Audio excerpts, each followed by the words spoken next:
Shalom jemaat yang diberkati oleh Tuhan kita Yesus Kristus. Bersyukur bisa ketemu kembali dalam minggu ini. Kita boleh melewati satu minggu dan kita boleh menikmatinya bersama-sama dengan keluarga-keluarga kita. Dan hari ini kita kembali lagi mau mendengarkan kebenaran firman Tuhan. Namun sebelumnya kita persiapkan dulu di dalam bacaan kita di dalam Roma pasalnya yang ke-12 ayat yang kedua. Dan setelah itu kita juga buka di dalam Mazmur 16 ayat yang ke-7 sampai ayat yang ke-11. Jika sudah menemukannya, silakan dibatasi dulu dan kita akan berdoa terlebih dahulu. Bapa di dalam surga, kami bersyukur kami boleh datang kembali kepadamu ya Bapa. Kami percaya bahwa apa yang kami lakukan ini bukan karena kuat dan gagah kami, tetapi karena kasih setia Tuhan. Dan saat ini Tuhan, kami mau membaca, merenungkan kebenaran firman-Mu. Kami bersyukur boleh ketemu dengan keluarga-keluarga. Kami boleh bersyukur boleh bersekutu kembali ya Bapa. Terima kasih. Kami mengucap syukur dalam nama Yesus Kristus. Berkatilah kami yang saat ini mau membaca, merenungkan kebenaran firman Tuhan. Biarlah kami diberikan hikmat oleh Tuhan menangkap pesan maksud firman-Mu dalam kehidupan kami. Terpujilah nama-Mu dalam nama Yesus Kristus. Kami siap membaca, merenungkannya, dan serta melakukannya dalam hidup kami hari lepas hari. Kami berdoa dan mengucap syukur. Amin. Mari kita buka Alkitab kita tadi di dalam Roma 12 ayat yang kedua. Saya akan bacakan untuk kita semua. Demikian firman Tuhan.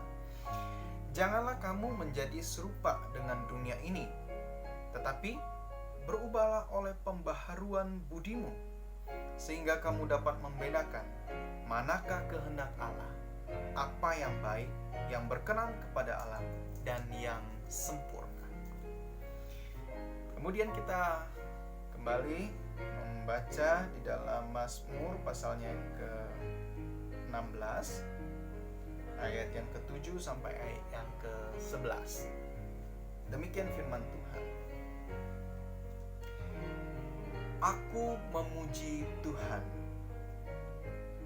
yang telah memberi nasihat kepadaku. Ya, pada waktu malam hati nurani ku mengajari aku. Aku senantiasa memandang kepada Tuhan, karena Ia berdiri di sebelah kananku. Aku tidak goyah. Sebab itu hatiku bersuka cita dan jiwaku bersorak-sorak. Bahkan tubuhku akan diam dengan tentram. Sebab Engkau tidak menyerahkan aku ke dunia orang mati, dan tidak membiarkan orang kudus-Mu melihat kebinasaan. Engkau memberitahukan kepadaku jalan kehidupan. Di hadapan-Mu ada sukacita berlimpah-limpah. Di tangan kanan-Mu ada nikmat senantiasa. Amin. Sedemikian jauh pembacaan firman Tuhan. Yang berbahagia ialah kita yang membaca, merenungkan, serta melakukannya dalam kehidupan kita hari lepas hari. Bapak Ibu yang dikasihi oleh Tuhan kita Yesus Kristus, saudara yang diberkati oleh Tuhan, minggu ini kita telah memasuki minggu-minggu Paskah, di mana di dalam keyakinan iman kita bahwa Allah sanggup membebaskan umatnya dari bahaya maut yang telah digenapi oleh Tuhan Yesus Kristus sebagai anak domba Paskah. Atas ketentuan Allah, Yesus Kristus mati dan bangkit pada hari yang ketiga. Dan Paskah yang kita rayakan sekarang adalah tentang kebangkitan Yesus Kristus. Saya percaya bahwa kita sudah mengetahui hal ini, dan kita pun bisa memaknainya.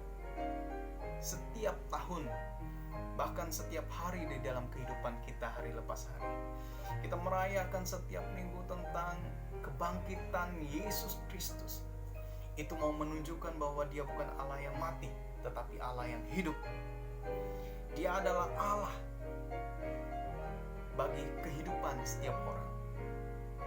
Maka ketika kita menyembahnya, saya percaya dan kita pun percaya, ia sanggup mengubahkan kehidupan kita. Seburuk apapun hidupmu, sebejat apapun keadaanmu, bagaimanapun hidupmu, Tuhan Yesus sanggup mengubahkannya. Asalkan engkau buka hati sungguh-sungguh, maka penyembahanmu adalah penyembahan yang mengubahkan hidupmu. Ya, minggu lalu kita telah belajar tentang penyembahan yang berinfiltrasi. Apa maksudnya? Maksudnya adalah Allah sanggup menolong seseorang, Allah sanggup menolong kita, Allah sanggup menolong saudara semua, ya, hingga kita tidak tercemar oleh pengajaran atau nilai-nilai sistem dunia ini. Saya ingat ketika membeli ikan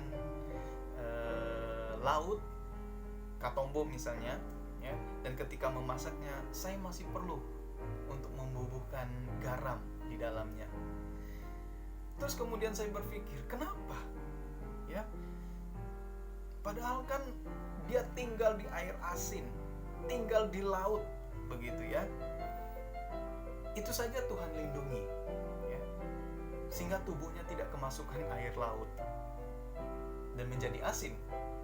Apalagi kehidupan kita, Tuhan pasti melindungi.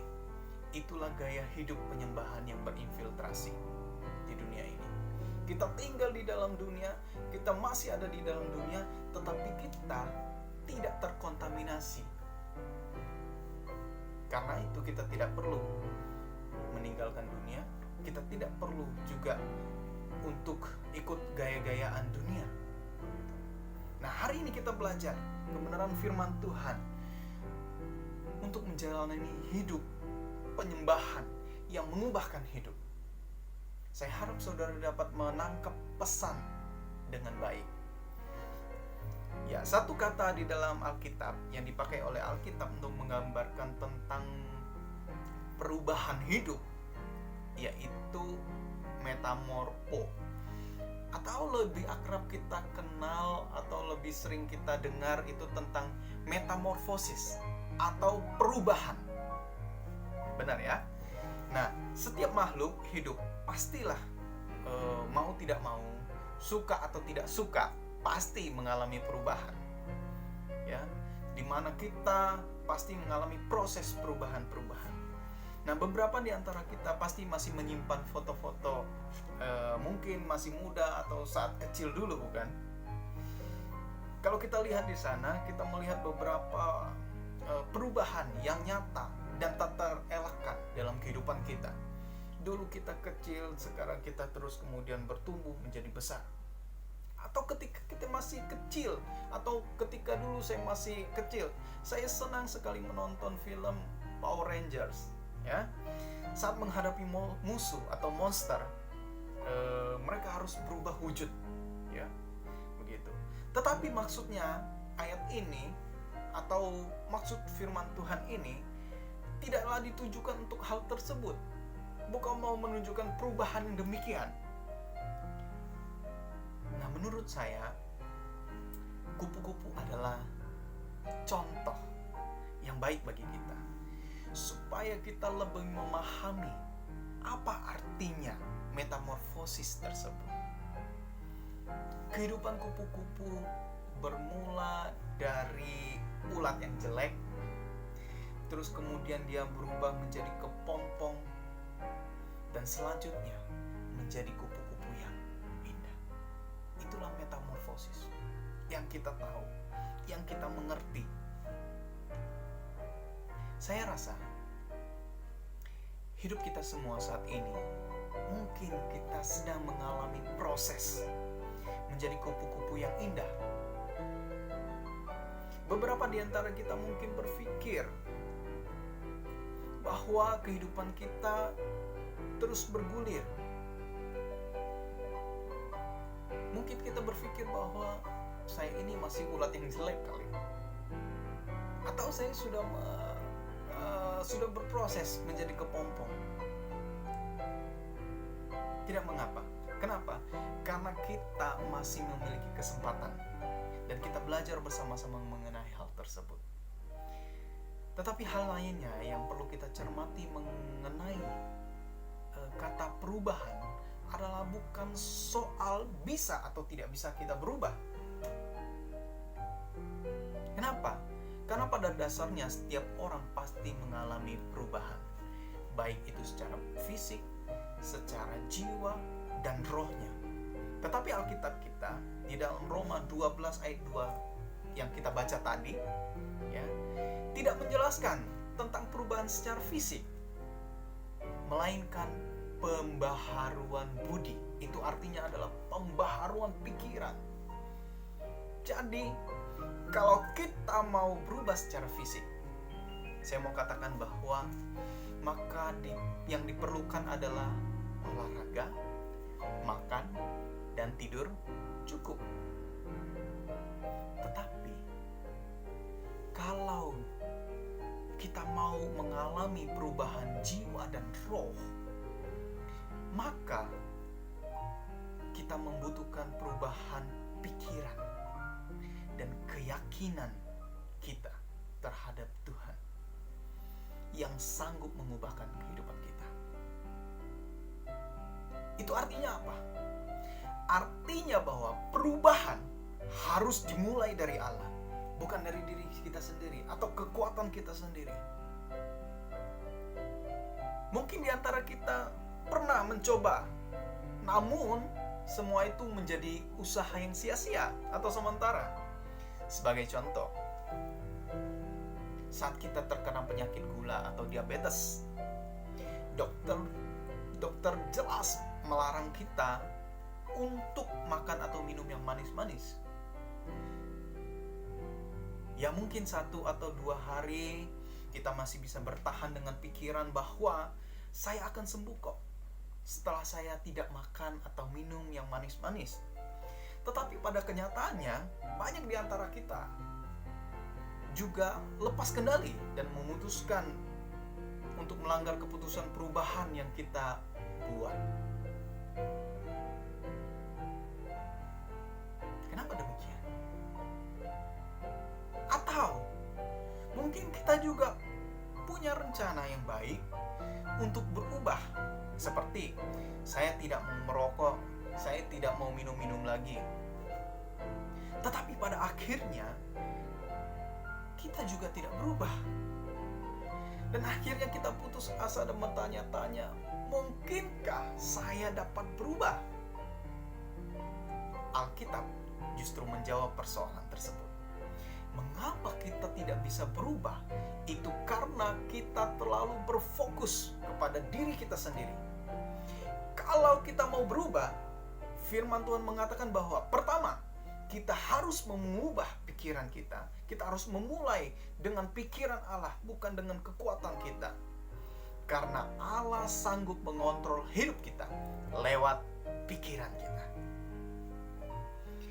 Hal yang paling sulit dan rawan kita kontrol dalam hidup ini adalah pikiran kita.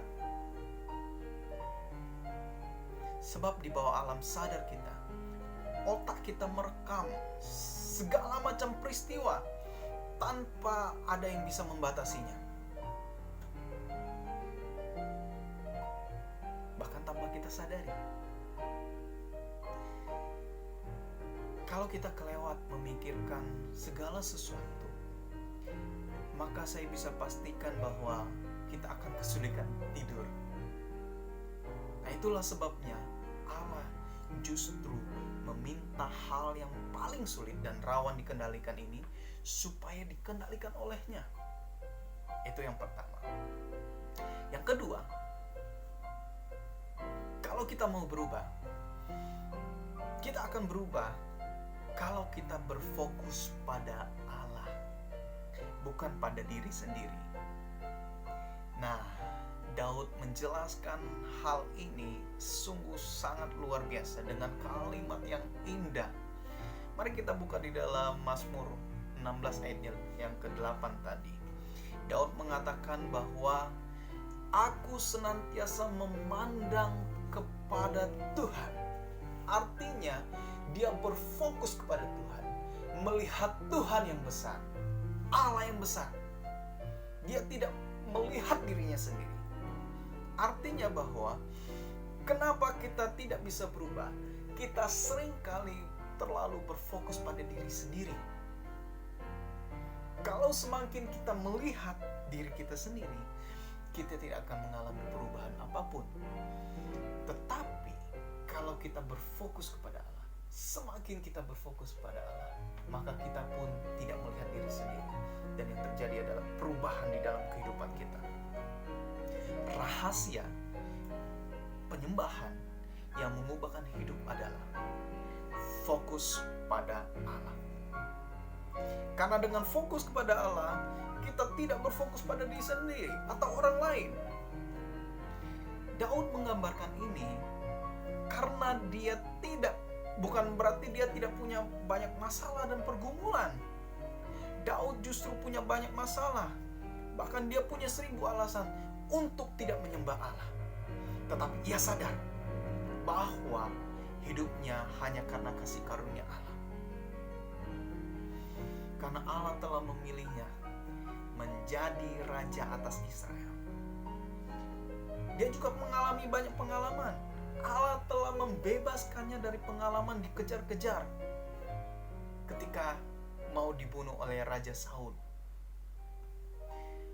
Allah juga melepaskannya dari rasa bersalah karena berbuat dosa perzinahan dengan mengambil istri orang lain, istri Uria. Daud mengalaminya. Allah juga telah menaruh percaya atau janji bahwa daripada keturunannya nanti akan lahir Mesias yang dijanjikan itu. Siapa?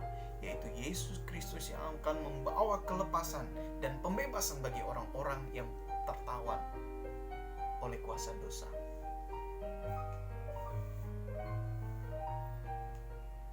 Demikianlah ketika Daud menyadari bahwa hidupnya telah diubahkan oleh Allah, maka ia menjalani hidup berfokus kepada Allah dengan 3 hal berikut ini. Yang pertama, Daud percaya bahwa Allah adalah pembelanya yang menempatkan dia di sisi kanan Allah. Allah membelanya ketika dia dikejar-kejar oleh Saul. Allah membentenginya, menolongnya. Dan Daud pun mengalami proses itu. Yang kedua, hati Daud sangat tentram karena dia terluput dari dosa atau dari hukuman dosa.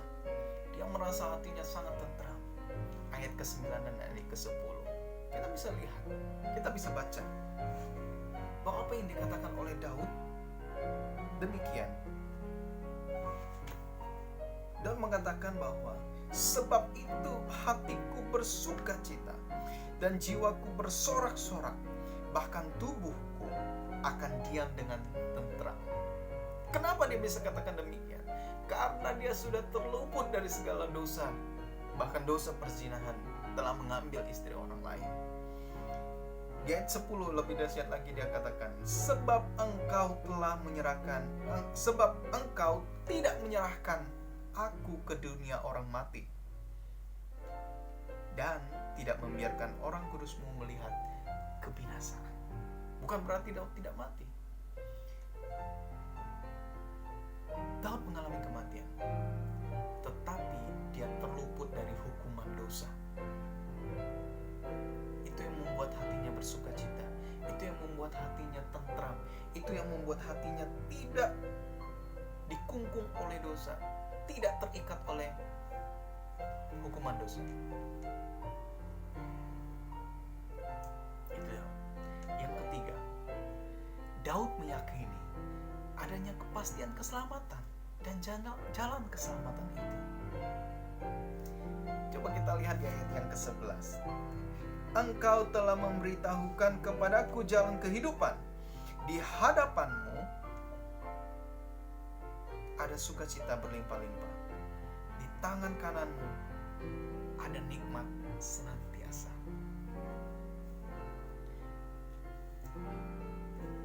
Nah, kalau kita baca di dalam Perjanjian Baru, Petrus mengutip bagian Mazmur 16 ayat 7 sampai ayat 11 ini di dalam Kisah Para Rasul 2 ayat 25 sampai ayat ke-28.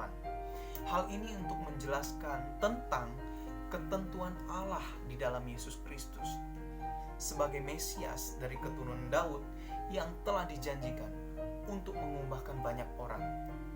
Terutama kalau kita baca di dalam Alkitab itu bahwa dalam peristiwa Pentakosta itu ada banyak orang-orang datang, terus kemudian mereka pun diubahkan oleh Tuhan, mereka mengalami perubahan hidup, dan ada yang protes bahwa mereka kemasukan roh jahat atau mereka kayak orang gila. Tetapi Petrus dengan jelas dan dia berkhotbah dan mengatakan bahwa mereka bukan kemasukan roh jahat. Ini baru jam berapa? Ya, tidak. Tetapi dia mengutip ayat ini mau mengatakan bahwa Yesus sanggup mengubahkan orang lain. Yesus sanggup mengubahkan hidup kita. Yesus sanggup mengubahkan siapa saja. Percayalah bahwa kita pun punya kesempatan yang sama untuk mengalami perubahan itu, kalau kita membuka hati sungguh-sungguh dalam penyembahan kepada Allah, penyembahan yang mengubahkan kehidupan kita. Minggu-minggu lalu kita telah belajar bagaimana kita menyembah Allah. Yang pertama, kita harus menjadi penyembah Allah yang mengabdikan diri. Kita menjadi hamba. Yang kedua, kita menjadi penyembah-penyembah yang berinfiltrasi. Kita masih tinggal di dunia, tetapi tidak dimasuki oleh sistem dunia. Yang ketiga, kita belajar menjadi penyembah-penyembah yang mengalami perubahan hidup, transformasi. Kenapa? Karena Allah sanggup mengubahkan kehidupanku, kehidupanmu, dan kehidupan banyak orang lain. Sudah banyak Alkitab menjelaskan hal tersebut. Karena Allah adalah Allah yang hidup, bukan Allah yang mati. Nah, di minggu-minggu Paskah ini, biarlah kebangkitan Kristus membangkitkan roh kita, membangkitkan kehidupan kita, membangkitkan hati nurani kita, dan dihidupkan kembali, sehingga kita bisa melihat bahwa oh ya benar, bahwa Yesus sanggup mengubahkan hidupku. Karena itu, ketika kita diberikan kesempatan oleh Tuhan untuk mengalami kebangkitan bersama-sama dengan Yesus, Tuhan Yesus berjanji demikian, bahwa kita memiliki jaminan keselamatan, kehidupan yang kekal, dan kebangkitan Yesus dari antara orang mati. Kita memiliki jaminan keselamatan itu. Maka kalau kita baca di dalam 1 Yohanes 5 ayat 13, ya, di situ sangat jelas dikatakan bahwa begini. 1 Yohanes 5 ayat 13. Firman Tuhan berkata demikian. Semuanya ini kutuliskan kepada kamu. Kepada siapa? Kepada kita semua, kepada orang-orang yang ada pada saat itu, supaya kamu yang percaya kepada nama Anak Allah, yaitu Yesus Kristus, tahu bahwa kamu memiliki hidup yang kekal. Tuhan tidak suruh kita untuk percaya lagi. Kalau kita baca di dalam Injil Yohanes, maksud Injil ini ditulis adalah supaya kita menjadi percaya kepada Anak Allah.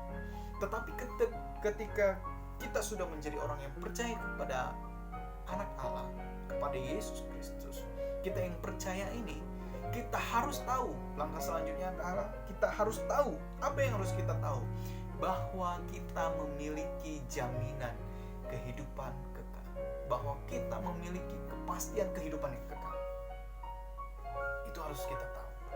Maka firman Tuhan katakan bahwa kamu tahu, ya, kutuskan kepada kamu supaya kamu yang percaya kepada nama Allah tahu bahwa kamu memiliki hidup yang kekal. Nah, maka dari itu kita yang memiliki keyakinan iman bahwa Allah dapat mengubahkan kehidupan seseorang yang dahulunya mungkin adalah ulat yang jelek, tetapi sekarang menjadi kupu-kupu yang indah. Kita wajib menjadi saksi Kristus, menyampaikan kabar baik atau Injil ini kepada saudara-saudara kita yang sudah terlanjur masih mungkin berpikir bahwa kehidupannya tidak bisa berubah dan akhirnya menjalani hidup ini menjadi frustasi.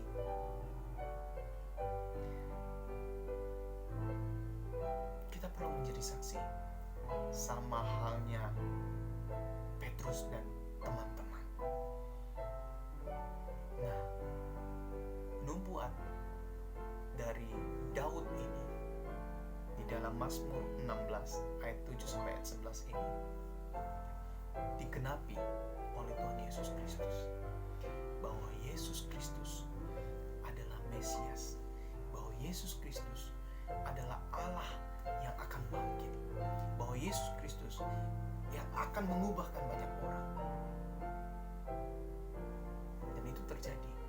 Saya percaya bahwa kehidupan kita pun memiliki kesempatan yang sama. Dengan demikian, kita dapat menyenangkan Tuhan dalam hidup penyembahan yang diubahkan oleh Tuhan. Dengan apa? Fokus kepada Tuhan dan concern kepada manusia. Fokus on God, concern to people. Amin. Tuhan Yesus memberkati kita semua. Mari kita berdoa.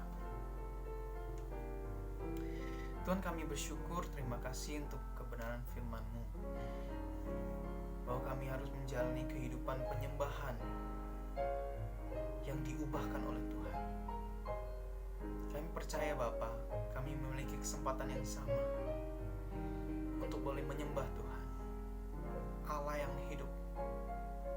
Dalam masa-masa perayaan Paskah ini ya Tuhan, kami boleh meyakini bahwa Tuhan Yesus Allah yang bangkit, Allah yang hidup. Engkau bukan Allah yang mati.